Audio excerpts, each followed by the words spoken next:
միշտ ուրախանաս։ Պետք չի որ ամենալավը լինես, պետք չի որ ամենահարուստը լինես, պետք չի որ ամենասիրունը լինես։ Պետք է ուղղակի համապատասխանես այդ բազմությանը, պետք է համապատասխան, այդ բազմազանությանը։ Քո ուրույն տեղը ունենաս։ Եթե դու ամենաբոյովը ես, պետք է ամենաճարպիկը լինես։ Եթե դու ամենախելոքը ես, դու պետք է չգիտեմ, հմտություններդ պետք է շատ լինեն։ Տարեդարձի ինքնանկար հաղորդման այսօրվա հյուրն է գենետիկ եւ մարդաբան, կենսաբանական գիտությունների դոկտոր պրոֆեսոր Լևոն Եպիսկոպոսյանը։ Բարև ձեզ։ Բարև ձեզ։ Պարոն Եպիսկոպոսյան, ինչ կպատմեք ձեր մասին, որտեղից եք սերում։ Երևի պետք է սկսենք ամենախորքերից։ Իմ ազգանունը Եպիսկոպոսյան է եւ Եպիսկոպոսյան ազգանունը մենք ստացել ենք եպիսկոպոս Սամվելի պատճառով, շնորհիվ եպիսկոպոս Սամվելը եղել է ուրեմն թարգմանչած վանքի ղեկավարը, Սուրբ Հայրը 18-րդ դարի սկզբում եւ նրա եղբայրներից, որոնք ամուսնացել են, թողել են ժառանգներ, սերումա հենց մեր տոհմը, մեր ազգը եւ այսօր այն ժամանակվանից արդեն անցել է մոտավորապես 10 սերունդ։ Մոտավորապես 10 սերունդ, ես 7-րդ սերունդն եմ, հաշվի առնելով եւ թորներ, ծորներ,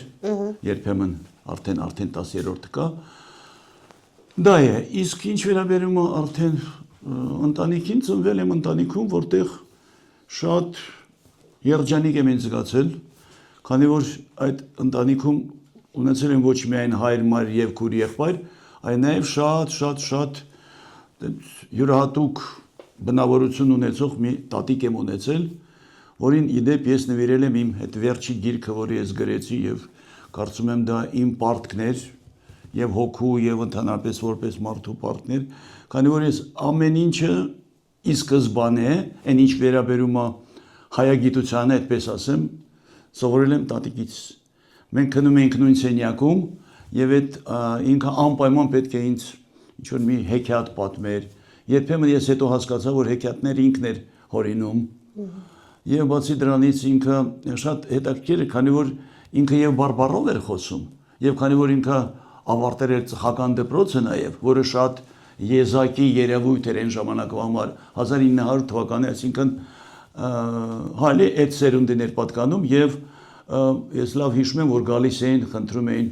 Շուշան ջան, այս նամակը գրի, Շուշան ջան, այս նամակը կարդա, ինձ համար դա փոքր երեխայի հասկանում է, ինձ համար դա եւ ուրախալի էր եւ զարմանալի էր իհարկե։ Եվ այն ինչ որ ես ստացա այդ գիտելիքներից, այն էր, որ ես սովորեցի հայերենը, իմ սկզբնական տարերն են եղել եւ տատուս եմ սովորել, քանի որ ինքը նստած նամակներ էր գրում։ Այդ նամակները գրում էր եւ բարեկամներին, որոնք տարբեր քաղաքներում էին ապրում, մեծ մասը Հայաստանում,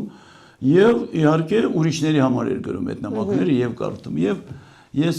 եւ ուղղագրությունը եւ այսպես ասած գրաֆիկան ես սովորել եմ տատիկից, այսինքն ինձ ավելի հոգեհարազատ են այն հինը, քան այս նորերը, որը այսինքն արևմտահայերենը տարբերակը ինձ համար ավելի հոգեհարազատ է։ Դե բայց ստիպված սովորեցի ռուսական դպրոցում, քանի որ այստեղ էլ կան պատճառներ, հայկական դպրոցները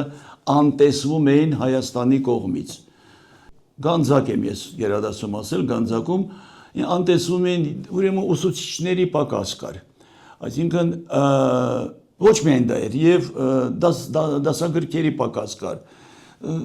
Ընդհանուր մակարդակը ցածր էր։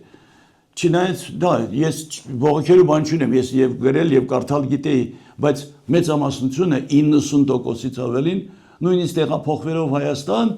նրանք միջև կյանքի վերջը եւ նույնիսկ միջև հիմա նրանք ոչ գրում են, ոչ կարդում են։ Եվ դա պատճառը այն է, որ հայկական դպրոցները հատուկ արգելք չի եղել Գանձակում։ Բայց եթե բանը պնդեին, Հայաստանը պնդեր, իսկ Հայաստանի ղեկավարությունը եղել է միշտ ավելի վախկոտ է եղել, ուրիշ բառ չօգտագործեմ, դիպուկ բառ օգտագործեմ։ Եվ այդպես այդ ընտանիքում տենց մեծանալով, չգիտեմ, այդ սիրո, չգիտեմ, ջերմության այդ մթնոլորտում շատ բան է տալիս եւ ամենակարևորը ամփոփելով ասենք հաջողակ է այն մարդը եւ կյանքում, չգիտեմ, հաջողությունների է հասնում կամ երջանիկ է լինում, եթե ունենում են երջանիկ մանկություն։ Այդ դա է կարևորը եւ ուսանողներին եմ ասում եւ ընդհանրապես ուզում եմ տարածեմ այդ միտքը,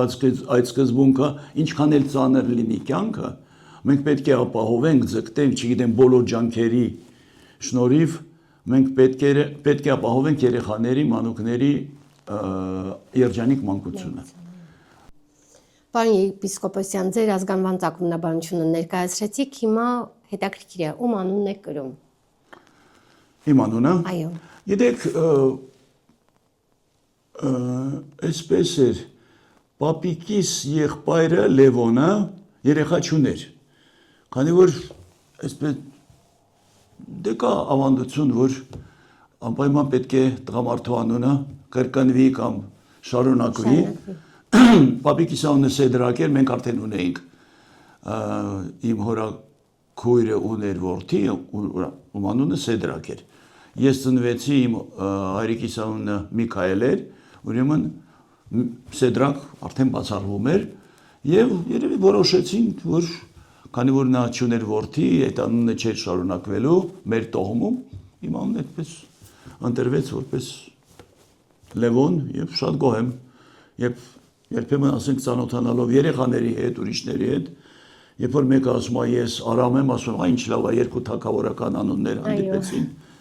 Կատակ է իհարկե, դե բայց նաեւ ինչ որ մի հատ կամուրջի կա, որ նույնը երեխայի հետ ես կարողանում դա անես, մեկը ասում է, ես Գագիկն եմ, ասում Գագիկ թագավորը դու ես էլ Լևոն թագավորն եմ եւ շատ լավ է, որ իդեպ եթե խոսում ենք անունների մասին, շատ ճիշտ կլիներ, որ մենք բոլորս այդ հայկական անունները կարողանայինք կրել բոլորս, այո։ Եվ ես հիշում եմ 60-ական թվականներին այսպես մի հատ տենց չգիտեմ ասեմ, ոստանք ասեմ, թե ինչ-որ մի հատ մոդայիկ, ինչ-որ մի հատ բաներ նորաձևություններ, որ եվրոպական անուններ եկան, Բելլա, բանեձևի անուններ, որ ես, չգիտեմ, հայերին այդքան էլ համահունչ չէ, էլի, գրում է, ասենք, Պողոսյան Բելլա, դե Պողոսյան արուս կլինի, Պողոսյան հայկանուշ կլինի, ես ինքս այդ համահունչ, այդ ներդաշնակ, այդ անուն ազգանուններն եմ ավելի լավ ընդունում եւ դա ճիշտ է։ Պարոն եպիսկոպոսյան, որ տարիքից եք ձեզ հիշում, մանկության ձեր ամենավառ հուշերից մեզ այսօր կներկայացնեք։ Ոյ, շատ այդպիսի պահեր շատ կան, երևի, չգիտեմ, մի քանիսը, չգիտեմ, ես երևի ինձ համար ամենակարևոր շատ ուժեղ տպավորություն թողեց այն, երբ որ ես 5 տարեկան էի եւ իմացա, որ եղբայր պետք է ունենամ։ Չնայած արդեն քույր ունեի, բայց ես փոքր եմ եղել, չեմ գիտակցել 2 տարվա տարբերություններ 2.5, իսկ երբ որ իմացա, որ եւ դե բարձր 5 տարեկան երեխան չի գիտակցում դա երբ է, ոնց է, պատճառը, ասենք, տևողությունը բանը, ինձ համար դա շատ կարեւոր էր, շատ ուրախալի էր, շատ ուրախալի։ Եվ ընդհանրապես ցանկացած հայտնաբերություն, ցանկացած ասենք ինչ-որ մի նոր երևույթ երեխու համար դա եզակի, ասենք ինչ-որ պատկեր է ստեղծում, եզակի հուզմունք է ստեղծում, կարծում եմ, որ երեխային չպետք է զրկել դրանից։ Եկեք մի քիչ ընդարձակեմ դա եւ իմ թորնիկներին ես միշտ թույլ եմ տալիս փորձել ցանկացած բան։ Պարզ է, եթե ասենք ինչ-որ կյանքին վտանգ չի սպառնում, բայց թող փորձեն, թող տեսնեն, թող զարմանան, թող հիանան, թող նույնիսկ առաջի պահից թող մի քիչ վախենան, բայց հետագայում դա փորձ է, կյանքի փորձ է։ Այսինքն ցանկացած պահ, որը նորություն է երեխայի համար, հայտնաբերություն է դա։ Ցանկացած պահ։ Մեզ համար դա առօրյա երևույթ, առօրյա չգիտեմ ինչ-որ մի պահ է, բայց երեխու համար երեխայի կյանքը պետք է բազմազանացնի։ Եվ բազմազանացման ճանապարհը դա երեխային մի քիչ ազատություն տող, պարզավորոշակի ինչ-որ սահմաններում։ Ինչու եմ ես դա ասում, վերջերս, մեկ չեմ ասում ամեն օր, բայց մեկ ես նաև նայում եմ դասագրքերը երեխաների, եւ այդ դասագրքերում կան ինչ-որ առաջադրանքներ կան, կամ չգիտեմ ինչ-որ դասերի բովանդակության հետ կապված։ Այնտեղ ուրեմն կամ այսպիսի մի հարց ես տեսա, ինչից ես վախենում։ Երկրորդ դասարանի դասագրքում լեզվի հետ կապված։ Այնտեղ գրածա վախենում եմ սխալվել։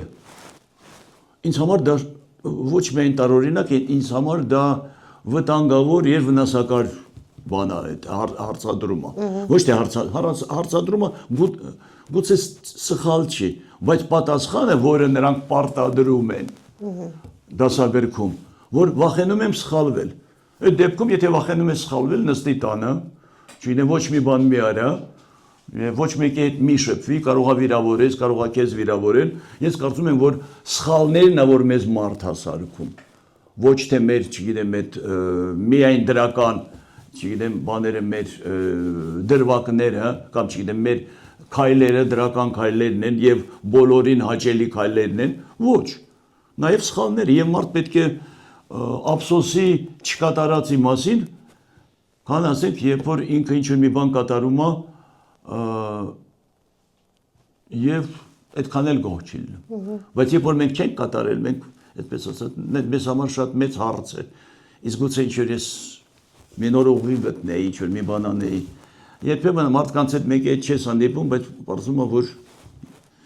պետք է ափսոսես, որ չես հանդիպել։ Գոհ եք ձեր դպրոցական տարիներից։ Նարեկ, դպրոցական տարիները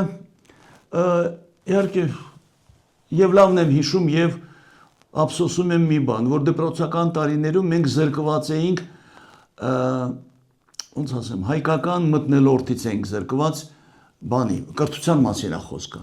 Ես մեծացել եմ ընտանիքում, որտեղ իմ առաջին լեզուն եղել է հայերեն է իհարկե։ Մեր բարբառն է եղել։ Եվ շատ եմ ափսոսում, որ մենք չենք ունեցել հնարավորություն, եւ դա Ադրբեջանում է եղել։ Ադրբեջանում ա եղել, չենք ունեցել հնարավորություն, որպեսզի մենք անցնենք գոնե ֆակուլտատիվ ձևով, ասենք հայերեն անցնենք, մեր դասարանում եղել ասենք 30 հոգի, այդ 30 հոգից մեկ կամ երկու ադրբեջանցի է եղել, մեկ ռուս է եղել, մեկ հրեա կամ երկու հրեա, այսինքն 5 հոգի։ 25 հոգին եղել են հայ։ Եվ այդ հայերը միայն ես եմ իմացել գրել կարդալը։ Դա շատ վատ է, դա տխուր, դա չգիտեմ առնվազն տխուր երևույթ է, եւ Բաքվից եկածները իմ սերունդը շատ լավ գիտի դա, Կիրովաբադից եկածները, ովքեր հայկական դպրոց չեն հաճախել, ովքեր սովորել են ռուսական դպրոցում, նրանք փաստորեն ամաչելով այստեղ խոսելով բարբառով, ուրեմն նրանք փաստորեն չսովորեցին ոչ գրել, ոչ կարդալ, ոչ կիսատ պրատ ասենք հայերենը սովորեցին եւ գուցե դա էլ խանգարեց այդ մարդկանց ինչ-որ մի իրենց հաջողություն ունենալ իրենց բանում, իրենց կարիերայում։ Ես շատ վատ բան եմ հիշում, մի քիչ շեղվեմ, երբ որ Բաքվից ստիպված բռնի կերպով մարդիկ ուրեմն դուրս եկան Բաքվից 90 թիվներ։ Նու մեծ զգալի մասը եկավ Հայաստան, նրանք Հայաստանում չկարողացան մնալ։ Եվ չիմնացին ոչ թե այն պատճառով, որ Հայաստանը շատ վատ էր, ինչ էր, այն չիմնացին այն պատճառով, որ լեզու չգիտեին, Բաքվում մեծ մասը ռուսախոս էր եւ հայերեն շատ քիչ էին խոսում։ Եվ մենք չունեցանք Իսրայելի պես, չունեցանք պետությունը չառաջարկեց այդ մարդկանց ձրի սովորել հայերեն։ Ուզում ես սովորել, ասեցին գնացեք փող մուծեք, չգիտեմ փող ծախսեք, գնացեք հայերեն սովորեք։ Դա նշանակում է մենք դուրս մղեցինք այդ ժողովուրդին։ Իսկ Բաքվի հայությունը շատ կիրթ էր։ Ես խոսում եմ այն մարդկանց մասին, ով ասենք բուհերում էր աշխատում, նախարարություններում էին աշխատում, ինժեներներ, որոնք որ այդ նավթի բանում էին այդ աշխատում, այդ ոլորտում էին աշխատում, դրանք բոլորը բարձր կարգի մասնագետներ էին։ Այսօր համարյա մարդ չի մնացել։ Ես Ամերիկայում եմ տեսել դրանց, գնացել են այնտեղ, պահանջված են այնտեղ, Ռուսաստան են մեծ մասը գնացել եւ իրենց մասնագիտությամբ աշխատում են։ Մենք դա չարեցինք։ Եվ այսօր մենք կանգնացենք շատ մեծ խնդրի առջև, դա ժողովրդագրական բանն է, որը բանից դուրս է, հարցից դուրս է։ Երեք ինձ ուրախացրեց այն պահը, որ այդ նպաստները որ տալիս են երեխաները 300,000 ա եղել, առաջին երեխան, երկրորդ, հիմա 500,000 են սարքում։ Քիչ է։ Այդ միանվագ նպաստը շատ քիչ է։ Թող ուրիշ տեղից կտրեն, չգիտեմ։ Թող ուրիշ տեղից կտրեն այդ ամենայն բաները տարին 5-6 անգամ թող ասֆալտ չփռեն կենտրոնում։ Բայց կտրեն թող մի հոդվածից այդ հոդ, մեր ամենակարևոր հոդվածը դա է։ Դպրոցների մասին է հարցը դպրոցիներ, բայց իմ մոտ այսպես կապ հաստատվեց, որ ես ինձ համար շատ ցավալի է, երբ որ ես մտնում եմ դպրոց եւ տեսնում եմ դպրոցում մի հոգի նստած, բանում գյուղերում։ Ի ժամանակին այդ դպրոցը կառուցվել, ասենք 40, 50 կամ 100 երեխայի համար եւ մտնում ես այդ հարցը պետք է բանան։ Դա է ինձ համար ամենակարևորը, չգիտեմ։ 80-ական թվականներին այնպես ստացվեց, որ ինձ ընդգրկում էին ինչ-որ մի հատ տենց խմբի մեջ, որը ստուգում էր դպրոցները։ Այդ դպրոցները բաններ ստուգում, ոնց էր կոչում, ժողովրդական հսկողության ինչ-որ կոմիտե էր, ինչ էր։ Եվ դրանք դու գնում եք ես որպես բանում էի աշխատում, այդ ժամանակ բժշկական համալսարանում խմբի ղեկավար էի, դե քանի որ դա հիգիենայի ամբիոններ, չգիտեմ ինչ բան, լրիվ ֆորմալ, ասենք, բանով պատճառով ինձ ընդգրկում էին այդ խումբը, այնտեղ կային նաև սննդի մասնագետ եւ կար այդ կոմիտեի մասնագետը, 3 հոգով գնում ենք ստուգում էինք։ Եվ գիտեք ինչներ ինձ բանանում զարմացնում եւ նույնիսկ վրդովմունք էր առաջացնում։ Հետևյալը, որ շատ մեծ տարբերություն կար հայկական եւ ադրբեջանական գյուղերի միջեւ։ Այն ժամանակ Մասիսի շրջանում այդ ադրբեջանական գյուղերն էինք նայում, որտեղ որ ադրբեջանական դպրոց էր եւ այդ դպրոցում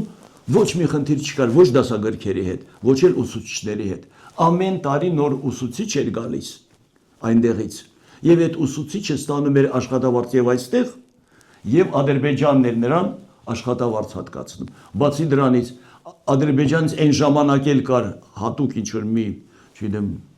պահուստային ֆոնդ ասեմ, թե ինչ ասեմ, նրանք օգնում են, որ երիտասարդ ուսուցիչը այստեղ ամուսնանա,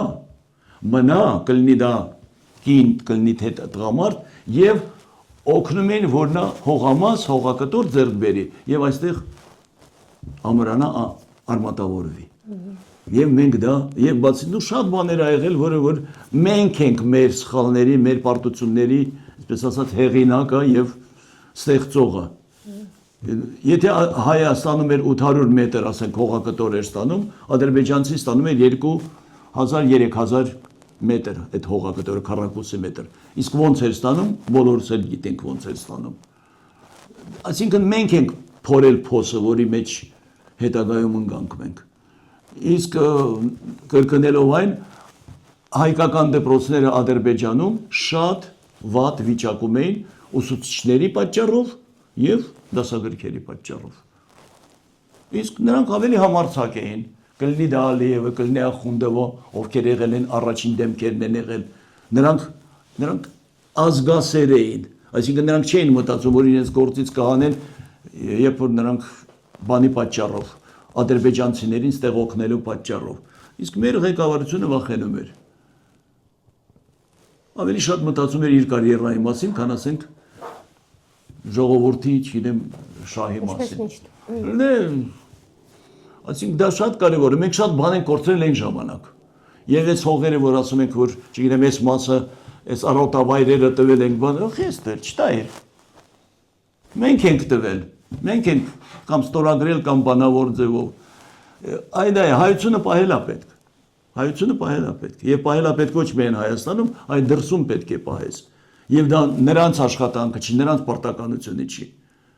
Մենք պետք է անենք։ Մենք դպրոցի մասին էր հարցը եւ շատ լավ եմ հիշում, մեզ համար շատ ուրախալի էր, երբ որ դպրոցի տարիներին, նույնիսկ ավելին, հայկական ֆիլմ էին ցույց տալիս, կլինի դա Պեպոն, կլինի դա, չգիտեմ, ցանկացած բան։ Ասենք, բանի նվագախմբի տղաները շատ քիչ ա եղել, մեզ համար տարին երևի 1 անգամ, 2-3 անգամ, ոչ ավելի։ Ուրախալի էր, որ թատերական ինչ-որ մի հատ խումբ էր գալիս։ Ցավալի էր, որ ոչ մի պրոֆեսիոնալ խումբ այդպես կերավատ չեկավ։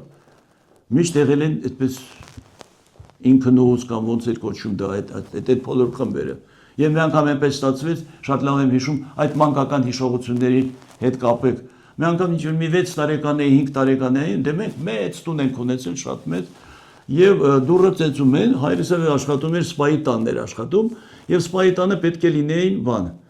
պետք է ինչ-որ բեմադրեին, ինչ-որ մի հատ պիես, չեմ հիշում ով էր, բայց հայկական, փոքր եմ ես եղել։ Եվ այդ պիեսը բեմադրելու համար եկավ ինչ-որ մի խումբ, թատերական խումբ, բայց Արտաշատից էր, թե որտեղից էր, Երևանից չէր։ Երևանից չէր եւ այդ խումբը ուրեմն ուշացել էին ինչ-ինչ պատճառներով, մեքենան ինչ-որ փչացել էր ճանապարհին եւ ուշացել էին չէին եկել բան։ Հյուրանոցի հետ կապված, հյուրանոցը արդեն զբաղված էր, դե հեռախոսներ չկար, բջջային բան չի եղել, բարձա եկել են տեսել, որ զբաղված է հյուրանոցը, ասեն չէ, վաղվանից դες, որտեղ գիշեր են։ Ստեղ են մտել են դեղն, ասեն դու գիտեք, Միքայելի մեծ տուն ունի, մեր աշխատակիցն ասպայի տունն է, գնացեք։ Եվ այդ 20 հոգին, որոնք դուռը բացեցին, դե հայրս գնա դուռը բացեցին, բան վերեցինք, այսպես բանի վրա, հատակի վրա փռեցինք, չգիտեմ այդ ամեն ինչը մեր լեզվով ասած յորղան դոշակ եւ այլ ապահովեցինք, մարդիկ քնեցին, առավոտյան զարթնեցին, բան, այ երևի դա ամենավառ հիշողությունների շարքում է, որ մեր տուն եկել է ինչ-որ մի խումբ, բանի դերասանների, հա, եւ բացի դրանից հաջորդ օրը պետք է այդ բեմադրությունը լիներ, բեմադրությունը եղավ Սպայի տան բանում զբոսայգիում, այնտեղ հատուկ ինչ-որ մի հատ կինոյի համար եւ բեմադրության համար հատուկ մի հատ դահլիճ կար։ Եվ քանի որ այնտեղ այդ պիեսում կամ նաեւ երեխայի դերը կար, այդ երեխայի ինձ վերցրեցին։ Եվ ես հիշում եմ, այնց աղոտ հիշում եմ, որ ինձ այդպես մեկը գրկեց, ես հայրիկը տանայի, ես չեմ ճանաչում ինչ հայրիկ, 4 տարեկան, 5 տարեկան երեխա եմ երևի, եւ հիշում եմ, որ մայրս տեսնում ես, ինչքան քիչ ես բանանում քո երեխային տեսնում, որ նա քեզ չի ճանաչում։ Այդ բառերը հիշողության մեջ է մտել։ Պարոն եպիսկոպոսյան, ուսանողական տարիները արդյոք ձևավորեցին ձեր անհատականությունը, հիմնավոր եք համարում ձեր կրթությունը։ Բախտս բերել է ուսանողական տարիները ինձ համար ոնց որ եղել են նաև շարունակություն իմ դպրոցական։ Ինչու՞։ Ոչ թե գիտելիքների առումով, այլ տարբեր մարդկանց, տարբեր ընտանիքների, տարբեր խավերի, սոցիալական, հետո երբ որ ես ընդունվեցի Մոսկվայի պետական համալսարան, բարձա որ այնտեղ հայերը ասենք, նու 2, 3, 4, 5 հայեր ասենք, եւ շփվում էի տարբեր ազգերի երեխաների հետ։ Ինձ բախտ է վիճակվել նաեւ, քանի որ հայրս աշխատում էր Սպայի տանը, Սպայի տունը կամ այդ մեր կոչված այդ գարնիզոնը, որը շատ մեծ էր եւ որոշ չափով գախնի գարնիզոն էր, քանի որ արտասահմանցիների իրավունք չունեին գային գանձակ, շատ սահմանապակ էր։ Ուրեմն մենք ունեինք բան ճամբար ունեինք, պիոներական ճամբար էր կոչվում, եւ նույնիսկ մի 4-5-6 տարի ես հաճախել եմ այդ ճամբարը եւ շատ եմ շփվել տարբեր ազգի երեխաների հետ, որը նորից դա ձևավորում է հանդուրժողականություն։ Եվ դու հասկանում ես ոչ միայն հայերն են, որոնք ամենալավն են, ամենախելոքն են, ամենահինն են եւ մնացած ամենա, բայց կան նաեւ ուրիշները, որոնք ոչ պակաս ամենային, ոչ պակաս հետաքրքիր են, ոչ պակաս դուրեկան են եւ չգիտեմ, ուրախություն պատճառող են։ Այդ դա իմ կարծիքով հայերի մոտ դա պակասում է։ Դա պակասում է, քանի որ մեկուսացված ենք։ Եվ ինձ ձևավորել է ի սկզբանե դա է ձևավորել եւ Մոսկվայի պետական համալսարան, որտեղ ես անցկացրեցի 8 տարի, 5 տարի որպես ուսանող եւ 3 տարի որպես ասպիրանտ։ Եվ առ այսօր մենք շփվում ենք։ Շատ լավ է, քանի որ հիշելով քո մանկությունը, քո պատանիությունը, քո ուսանողական տարիները, դա քեզ թարմացնում է, քեզ ավելի այսպես լավ վիճակում պահում եւ հոգեկան եւ չգիտեմ, հոգեկան առաջի հերթին։ Եվ այնտեղ կարևորը նաեւ իմ ստացվեց, որ իմ հետագա մասնագիտությունն էլ հետագա մասնագիտության վրա էլ դա ազդեց, քանի որ ես տատուս շնորհիվ իմացել եմ, տատս որոշ չափով նաեւ ինքը դալաքյան է եղել, բայց նաեւ եպիսկոպոսյան է, մայրական կողմը եղել է եպիսկոպոսյան։ Այսինքն իմ պապիկը երբ որ ամուսնացել է իմ տատիկի հետ, ամուսնացել է չտեսնելով, չիմանալով նա ով է, դալաքյան, բայց հետո պարզվել է, որ ինչից 7 պորտի նաեւ ազգական է, բարեկամ է։ Եվ տատիկս, որը ինձ բան էր անում, փոքր ժամանակ այդ ձեռքից բռնած տանում էր բարեկամների տուն, շատ այդպես սոցիալապես ակտիվ տատիկ եմ ունեցել, ինձ հետաքրքրում էր ոնց է որ այս մեր Գանձակում այսքան եպիսկոպոսան է ապրում։ Ուրիշ տեղ էլ ապրում։ Երևի, չգիտեմ, ես չեմ գիտակցել դա, բայց երևի դա ազդել է, որ ինչ որ պետք է մարդաբանությամբ զբաղվեմ։ Եվ այնտեղ ես մարդաբանությունը ընտրեցի, չնայած սկզբից ուզում էի գենետիկայով շարունակել, ոչ թե շարունակել, գենետիկան ընտրել որպես մասնագիտություն, բայց մարդաբանությունը, քանի որ գենետիկայում չկար մարդու գենետիկայի, ասենք, ուսումնասիրման այդ ոլորտը չկար, կար միայն մարդաբանության ամբիոնում։ Պրոֆեսորներից մեկը ինձ խնդրեց, ոչ թե խնդրեց, առաջարկեց, հանձնարարեց, որ ես հայերի ծագումնաբանությունը ներկայացնեմ ուրեմն Մովսես Խորենացու աշխատանքի հիման վրա։ Դե քանի որ Մոսկվայի պետական համալսարաններ շատ հարուստ գրադարան ունեին եւ այնտեղ ունեին այդ ուրեմն Մովսես Խորենացու աշխատանքը, որը տպված էր դեռ հեղափոխությունից առաջ, շատ հետաքրքիր էր, այնտեղ մեկնաբանություններ կային, որոնք որ այդ սովետական բանում, ասենք շրջանում տպվածում արդեն դա չկար։ Այդպիսի տարբեր խմորումներ, տարբեր ազդեցություններ, գիտակցված, ոչ գիտակցված, պատահական, ոչ պատահական, դրանք բոլորը նշանակություն ունեն։ Որ դուք ընտրեցիք։ Հայլը որ ընտրես եւ մարդկանց հետ, չգիտեմ, կարևոր ինձ համար այդ շփվելու հնարավորությունն է, որը որ ստեղծվել ասում եւ դպրոցի ժամանակ այդ պիոներական այդ ճամբարի եւ երբ որ սովորում եմ Մոսկվայի պետական համալսարանում։ Մենք դա պետք է երևի ինչ-որ մի ձևով, ուղղակի, անուղղակի ձևով մենք պետք է դա կիրառենք մեր այս մատաղ սերնդի համար եւ դպրոցական վիճակում եւ բանում ասենք բուհերում նաեւ։ Ինչպես դա անել, ես չգիտեմ, թող մասնագետը մտածի, անի, բայց պետք է տեղից շարժվի դա։ Մենք շատ ենք սահմանափակված, շատ։ Եվ դա խանգարում է մեզ եւ դա գործոններից մեկն է մեր անհաջողությունների տարբեր ասպարեզներում։ Պարոն եպիսկոպոսյան, դուք արդեն կանխեցիք իմ հարցը, թե ինչպես սկսվեց ձեր մասնագիտական ուղին։ Հիմա հաջորդ հարցն եմ ուզում տալ։ Դուք կարողացել եք ձեզ իրացնել ձեր մասնագիտությամբ։ Գիտեք, գիտական աշխատանքը ունի սովորաբար տենց երկու մասից է ոնց որ ոչ թե երկու մասի է բաժանվում, ոչ թե բաղկացած երկու մաս։ Կան մասնագետներ, որոնք սիրում են նույն բանից ոլորտից դուրս չգան եւ շատ մեծ հաջողությունների են հասնում եւ Նոբելյան մրցանակակիր են դառնում եւ շատ մեծություններ են դրանք գիտության մեջ։ Կա նաեւ մյուս տարբերակը, երբ որ աշխատելով մի 10 տարի այս ասպարեզում փոխում են, հետո 10 տարի այստեղ, ես ինքս ինձ դասում եմ այս երկրորդ տարբերակին։ Դե դրամալ իմ տեխնացական, իմ դիպլոմային աշխատանքը եղել է մի ոլորտում, տեխնացականը եղել է մյուս ոլորտում,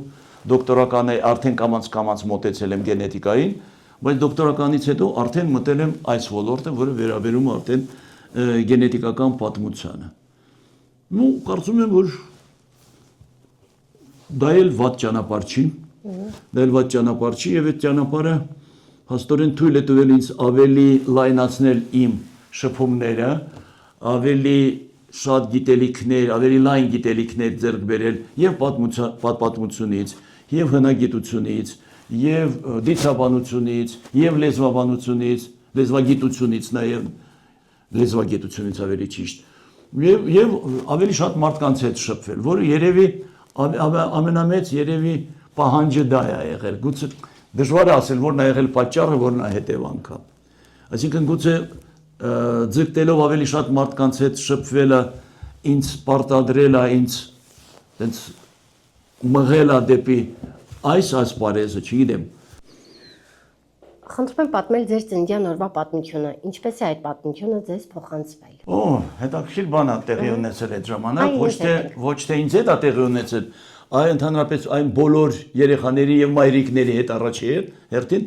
ովքեր ծնվել են այդ 2-3 ամսվա, ուրեմն այդ կտրվածքում։ Այդ ժամանակ դու կարծում մինչև վերջերն էլ մեկ ծննդատուն էր գանձակում եւ այնպես է ստացվել, որ այդ ժամանակ ծննդատունը փակվել էր, պետք է վերանորոգեին եւ բարձա որ արդեն ծնելիությունը պետք է լիներ ոչ թե ծննդատանը, պետք է տանը լիներ։ Եվ ես ի տարբերություն շատերի ծնվել եմ տանը։ Այսինքն դե քանի որ հայրս շատ լավ ճանաչված էր, լավ շրջապատ ուներ, բարձա որ ամեն ինչ նախորոք պատրաստված էր, գիտեինք որ պետք է, չգիտեմ, մասնագետները պետք է գային, պետք է հսկեին, ապահովեին այդ ամեն բոլոր պայմանները եւ ամենակարևորը ինձ համար էր, որ երբ որ ես ծնվել եմ արդեն երեխա եմ, մեծացել եմ, ինձ ցույց են տալիս այն սեղանը, որի վրա ծննդաբերությունն է իրականացվել։ Այ դա էլ ասենք ինչ որ հետաքրքիր մի բան, բայց միայն ես չեմ եղել դա։ Ովքեր ծնվել են այդ 2-3 ամսը, ինչքան ա տևել այդ վերանորոգումը, նրանք ծնվել են տան պայմաններում։ Ինձ համար դա ուղղակի մի դրվագ է, որ հետաքրքիր է ուղղակի։ Եվ չպետք է դժգոհել, չպետք է շատ, չգիտեմ, ինչ որ ընկճվել, դի ուրախանաս, որ ինչ որ մի բան տարբեր ա եղել եւ փառքասուն նորմալ ա ընթացել։ Միշտ դի ուրախանաս։ Պետք չի որ ամենալավը լինես, պետք չի որ ամենահարուստը լինես, պետք չի որ ամենասիրունը լինես։ Պետք է ուղղակի համապատասխանես այդ բազմությանը, պետք է համապատասխանես այդ բազմազանությանը։ Քո ուրույն տեղը ունենաս։ Եթե դու ամենաբոյովը ես, պետք է ամենաճարպիկը լինես։ Եթե դու ամենախելոքը ես, դու պետք է չգիտեմ, հմտություններդ պետք է շատ լինեն։ Մեր դպրոցում, մեր դասարանում կար մի տղա, որ շատ դժվար էր սովորում։ Ես, ասենք, գերազանց եւ այլն, եւ ինձ հանձնարարեցին, որ ես դասերը հետը պատրաստեմ։ Բայց այդ տղան այնքան շնորհալի էր, ձեռքերը ոսկի ձեռքեր էր, որ ինչ որ մի բան էր պետք գնում, ես ասում եի, արի միասին անենք, որ ես էլ իրենից սովորեմ։ Տեսնում եք ինչ համահունչ է ստացվում։ Դրա համար ոչ տաղանդավոր մարդիկ չկան։ Մանավանդ եթե դա վերաբերում է երեխաներին։ Մենք ուղղակի սպանում ենք հետագայում իրենց տաղանդը, քանի որ տաղանդը կարող է լինի ոչ դուրեկան ծնողի համար։ Մենք այդ բանն էլ կար, ասենք, մի ժամանակ բժիշկներն էին, չգիտեմ, բժշկություններ, մոդայիկ, հետո այս մեկն է մոդայիկ, հետո այս մեկն է մոդայիկ, հետո այսօր պարզվեց որ կրթությունն է մոդայիկ։ Այդ կարգախոսը համարում եմ վտանգավոր։ Մոդայիկը նշանակում է ժամանակին ես որ եղել եմ դպրոցում, ես հիշում եմ որ 4-5 անգամ այդ շալվարի լայնությունը փոխվել էր։ Սկսվելով այսքանից եւ այսքան։ Մոդան ժամանակավոր է, անցողիկ է։ Ուրեմն կրթությունը մոդայիկ չի կարող լինի։ Դա վտանգավոր կարգախոս է։ Սիրում եք ձեր տարեդարձը։ Ձեր տարեդարձներից ամենահիշարժան օրվա պատմությունը մեզ կներկայացնեք։ Ինչ վերաբերում է ապագա տարեդարձին չեմ կարող ասել, ինչ վերաբերում է ծննդյան օրը, որ էլի տարեդարձ ա եղել զրոյական, մինչև 1, 2, 3, 4 իհարկե ես չեմ հիշում, բայց տարեդարձը գիտեք ինչով է լավ երեխու համար, մանավանդ դպրոցական երեխու համար։ Եվ առ այսօր ես դա հիշում եմ եւ մեկ նաև կիսում եմ երիտասարդների հետ, ասում եմ ձեր բախտը բերել է, որ ձեր տարեդարձ, ձեր ծննդյան օրի մասին է խոսքը, համընկնում է ձեր դասերի հետ։ Քանի որ դուք կարող եք ձեր այդ ուրախությունը կարող եք կիսվել նաև ձեր համադասարանցիների հետ։ Ուրեմն իմ սանիկներից մեկը ծնվել է հուլիսին։ Եվ հայրը շատ մեծ ընկերություն էինք անում սերտ եւ որոշել էր հետեւյալը, քանի որ դու հուլիսին ես ծնվել, արի քո տարեդարձը միշտ նշենք սեպտեմբերին, որ դու կարողանաս շփվես քո գործընկերների, դասարանցիների, համադասարանցիների հետ։ Դες քանի որ ծնվել եմ նոյեմբերի 11-ին, բախտս բերելա, ոչ թե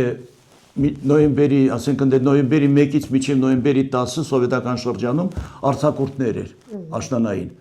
բայց ես 11-ին արդեն բոլորս դպրոցում հավաքվում էինք եւ մեղքում էին երեխաներին, որոնք ծնվել են ամռանը, մեկը գյուղում էր, մեկը չգիտեմ ստեղեր ընդեղեր եւ նրանք չէին կարողանում կիսվել։ Դրա համար ինձ համար տարեդարձը այն է, որ դու կարողանում ես, չգիտեմ, ինչ որ պատճառ գտնես քո ընկերների հետ ոչ ֆորմալ ձևով եւ ի ուրախության ինձ մեր դասարանը այնպիսին էր, որ բոլորը, ճիշտ է, ամբողջը չէր, ինչ որ մի խումբ էր ձևավորվել եւ պարտադիր էր, որ անպայման բոլորի տարեդարձը մենք պետք է նշեինք իրենց տանը։ Եվ դա ընդունված էր եւ ծնողները շատ ջերմ, շատ հասկանալով, չգիտեմ, բանում էլ էր այդպես հանրակացարանում էի ապրում եւ հանրակացարանն էլ այդ ավանդությունը կարծես թե ձևավորված էր միջև իմ այնտեղ գնալը բարձր, բայց երբ որ ունես ինչ-որ մի հատ խումբ քո ընկերների եւ այդ ընկերությունը դու պետք է միշտ թարմացնես ինչով, ոչ միայն ասենք նստելով բանը քննություններին պատրաստելով, մեկս մյուսը օգնում ենք պատրաստելու, բայց նաեւ ասենք ֆուտբոլ խաղալով կամ թատրոն գնալով, չգիտեմ համերգների եւ նաեւ խնջույքների, որոնք որ շատ կարեւոր էր։ Հարբեցողությամբ չենք զբաղվել, փառքացու, բայց նույն քանի որ մարդիկ ընդունվել են Մոսկվայի պետական համալսարան, որպեսզի ինչ-որ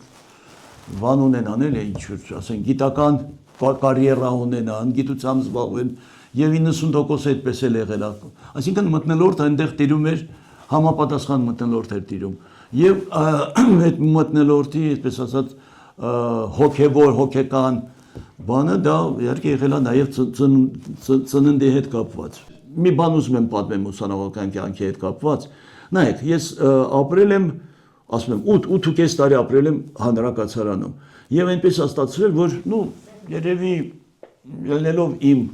այդ ունակությունից կամ չգիտեմ իմ այդ խառնվածքից շփվել եմ շատ մարդկանց հետ եւ հայերը ովքեր որ եկել են նոր տեսել են որ ինչ որ ակտիվություն կա իմ շուրջը ինչ որ եկել են մեկը մի բան ա խնդրել այս բանը ոնց անենք էս անենք հանրակացարանում տարբեր հարցերով եւ օգնել եմ այդ մարդկանց եւ ինչ որ մի խումբ ձևավորվել որ մենք ասենք ամսի 24-ին ապրիլի գնում էինք ուրեմն գերեզմանատուն ընդ հայկական եկեղեցին էր ուղղակի կանգնում էինք մոմ էինք վառում գալիս էինք բայց ես չեմ հիշում որ եւ միակ օրը որը պաշտոնապես թույլ էին տալիս որ մենք հավաքվենք չգիտեմ ինչ որ մի բան անենք դա նոյեմբերի 29-ն էր սովետական սովետիզացիայի այսպես կոչված օրներ որ չգիտեմ բանակը մտավ եւ այլ բոլշևիկներ եւ դա միակ օրն էր որ մեզ թույլ էին տալիս պաշտոնապես արկելքները շատ էին այն ժամանակ հատուկ չգիտեմ ծառայություններ կային SPN եւ Մոսկվայի պետական համալսարանում նրանք ամեն տեղ բոլոր կուրսերում բոլոր չգիտեմ ֆակուլտետներում հատուկ բաժին կար դրանք հսկում էին ուղղակի որ չտփրտանք այսպես ասած եւ նորից պետք է դժգոհություն արտահայտեմ որ Ադրբեջանի ղեկավարությունը գալիս էր ադրբեջանցի ուսանողներին հավաքում էր տարին գոնե մեկ անգամ լսում էր նրանց խնդրանքները, պահանջները, չգիտեմ, սպասելիքները եւ փորձում էր իրականացնել։ Բավարար էր։ 8.5 տարում մի անգամ այդ ձևի դեպք չի եղել։ Այսինքն, նայեք, եւ բացի դրանից նրանք նպաստում են, որ այդ երեխաները մեծ մասը ասպիրանտուրա ընդունվի, անեն։ Այսօր մենք նույնը շարունակում ենք այսօր։ Այսօր արտասահմանում անհամեմատ ավելի շատ ուրիշներն են սովորում, քան հայերը եւ պետական ծրագրերով։ Պետական ծրագրերով, ոչ թե հարուստ ծնողը միշտ էլ կողարկի։ Պետական ծրագրերով։ Դա էլ է մեր ապագան։ Այսինքն մենք երկու չէ, շատ խնդիրներ ունենք, բայց ինձ համար ամենակարևորը կրթված երիտասարդություն ունենանք, այլ ոչ թե միայն այստեղ, այս նեղ շրջանակներում, եւ մեր ժողովրդագրական վիճակը բարելավենք։ Պարոն եպիսկոպոսյան, խնդրում եմ ներկայացնել ձեր ռեկտոր լինելու տարիների պատմությունը։ 1995-ից 1996 թվականներին դուք եղել եք նաև Արցախի պետական համալսարանի ռեկտոր։ Ինչ կպատմեք այդ տարիներից։ Ռեկտոր դառնալը, ռեկտորի պաշտոնը ստանձնելը ինձ համար անսպասելի էր։ Ուղղակի նստած խոսում ենք մեր գործընկերներով եւ կար նաեւ իշխանության ներկայացուցիչ համալսարանից բան, երբ որ խոսում ենք նրա մասին, որ ինչ որ պատերազմ ավարտվել է եւ այնտեղ հարցեր կան եւ այլն, այդ իշխանության ներկայացուցիչը ինձ ասեց ամենաբարձր մակարդակի ասեց, բա դու Ղարաբաղցի ես, ասեց, չէ, ես Ղարաբաղցի չեմ, ես գանձակեցի եմ, բայց մեծ հաճույքով ես էլ իմ լուման կունենամ, թե այնտեղ ռեկտոր չկա, ինչ որ այն ռեկտորը, որը պատերազմի ժամանակ ա եղել, նա հեռացել է, եւ ժամանակավոր ինչ-որ մի հատ դպրոցի ուսուցիչ է, որ ժամանակավորը պետք է ռեկտոր լինի։ Ասեցի, ես անպայման կգնամ, ոչ թե գնամ, չգիտեմ, այնտեղ հեղափոխություն անեմ, այ ես գնում էի մի պատճառով, քանի որ այդ ժամանակ ես արդեն ձեռքի բերեն, չեմ ասում շատ հարուստ, բայց միջազգային ուրեմն կապեր։ Եվ ուզում էի, քանի որ այն ժամանակ մի բանն էլ էր շատ կարևոր, այդ համալսարանը ենթարկվում էր ստեղի բարձրագույն կրթության նախարարությանը։ Նախարարն էլ իմ գործընկերն էր։ Շատ լավ մարդ էր եւ այդ ժամանակ մտածեցի, որ ես կօգտագործեմ երկու լծակներ, եւ այնտեղի, եւ այստեղի, եւ երրորդը, ասենք միջազգային։ Ես շատ դժվարություններ կար իհարկե։ Քանի որ 95 թիվը նոր էր ավարտվել, մի տարի է որ ավարտվել է, ասենք պատերազմը, եւ համատարած եւ աղքատություն կար, եւ թշվառություն կար, եւ շատ հարցեր կար։ Բոլոր ապակիները ջարդված էին, պետք է ապակիները փոխվեր, բան։ Ես ավելի շատ զբաղվում էի տնտեսական հարցերով։ Բայց ամենակարևորը, որը ինձ համար երևի դա ամենամեծ հարստությունն է, որ ես ձեռք եմ բերել, որ իմ ուսանողների մի մասը, դասախոսների մյուս մասը, դրանք հետագայում ինձ շատ օգնեցին, երբ որ մենք 2000 թվականին սկսեցինք արդեն լայնածավալ պեղումներ Ազոխի քարանձավում։ Այդ դա շատ կարևոր էր։ Եվ ասենք նախարարը իմ նախկին ուսանողն էր, կամ նախարարը իմ նախկին, ասենք, իմ գործընկեր, իմը չէր բարձրագործընկերներ, որը որ կամ ասիստենտ էր, կամ դոցենտ էր, այսինքն ոչ ֆորմալ հարաբերություններ ունեինք, եւ դա շատ հարցեր լուծում էր։ Այսինքն, քանի որ մեր խումբը, այդ պեղումների հետ կապված մեր արշավախումբը միջազգային էր եւ մեծ մասը արտասահմանցիներ էին, դե մեկը պետք է լիներ, որ այդ հարցերը տեղում շատ արագ եւ շատ ինչ-որ բարձր մակարդակով լուծեր։ Իսկ ես դա լուծում էի, քանի որ ունեի այդ հնարավորությունը։ Եվ շատ գոհ եմ, գիտեմ, իմ կյանքի երևի ամենահետաքրքիր էջերից նաեւ հենց եւ այդ մեկ տարին է, որը շատ դժվար էր։ Իշխանության հետ գործ ունենալ շատ դժվար է։ Նրանք ուրիշ, այսպես ասած, բնույթի մարդիկ են, ցանկացած, անպայման չի դա Արցախին է վերաբերում, դա եւ Հայաստանին, եւ Շվեդիային, եւ մնացածներին։ Մենք տարբեր մտածելակերպի մարդիկ ենք։ Պարոն եպիսկոպոսյան, ինչ է կարծում, ինչ հետ կթողնեք հայագիտության ոլորտում։ Նախ եւ առաջ հետքը ես չեմ թողնելու, հետ կթողնելու են արդյունքները, որ ես իմ գործընկերների հետ միասին եւ տեղացի եւ իմ աշակերտների հետ միասին եւ արտասահմանյան գործընկերների հետ միասին ինչ որ որոշակի ինչ որ արդյունքներ ենք հասել։ Կրկնելով ասեմ, որ ես ուրախ եմ, որ եւ պետք է ուրախ լինեն նաեւ այն մարդիկ, ովքեր զբաղվում են հայագիտության ասպարեզում են իրականացնում իրենց աշխատանքը, որ հայագիտությունը հարստացել է նաեւ գենետիկայի ուրեմն արդյունքների շնորհիվ։ Այսինքն կան մի շարք հարցեր, որոնց պատասխանը անհնարին էր ստանալ դասական գիտությունների, ասենք, միջոցով։ Եվ գենետիկան դա ապահովեց փաստորեն, այդ ճանապարհը բացեց եւ կարծում եմ, որ արդյունքները ոչ միայն համոզիչ են, այլ նաեւ հետաքրքիր են։ Եվ երևի դրանով պայմանավորված, որ եւ, չգիտեմ, մեդիան, այսինքն իդեմս դուք եւ մնացածները եւ վաղը մեսօրը նաեւ ակադեմիան պետք է ուրեմն ելույթ ունենամ եւ պատմեմ այս 25 տարվա ընթացքում մենք ինչի ենք հասել։ Կարծում եմ դա է ամենամեծ հետքը, ոչ թե ես, այ արդյունքները, որը իմը չեն։ Գուցե ես այնտեղ ինչ որ կարևոր դերակատարություն ունեցել եմ, բայց սա մի հատ խմբային աշխատանք է եւ այդ խմբային աշխատանքը վերջերս ինչ որ մի արդյունքի է հանգել։ Եվ ես ինքս գոհ եմ, որ այդ արդյունքը կա, քանի որ ես ինչպես ասային ասացի, մենք շատ ավելի առաջ ենք, քան մեր հարևանները այդ հարցում։ Ոստեղ երևի կա մի հանգամանք էլ, որը պետք է երևի նշենք, մենք չենք վախենում մենք չենք ընկճվում եւ մտավախություն չունենք, որ ասենք ինչ որ ճիշտ պատասխաններ ստանանք, այսինքն օբյեկտիվ պատասխաններ ստանանք մեր էվոլյուցիայի վերաբերյալ, մեր ցակման վերաբերյալ։ Դու երևի ոչ թե երևի ես հաստատ գիտեմ, որ ասենք մեր արևմտյան եւ արևելյան հարևանները նրանք շատ մեծ, այսպես ասած, շատ խորը մտահոգված են այդ հարցում։ Դրա համար երևի բախտս բերել է նորից եւ բախտը բերում է ոչ միայն քո, չգիտեմ, խառնվածքից ելնելով, այլ նաեւ այդ ինչ որ կողմնակի հանգամանքներից նաեւ։ Եվ այդ հանգամանքը հենց այն է, որ մենք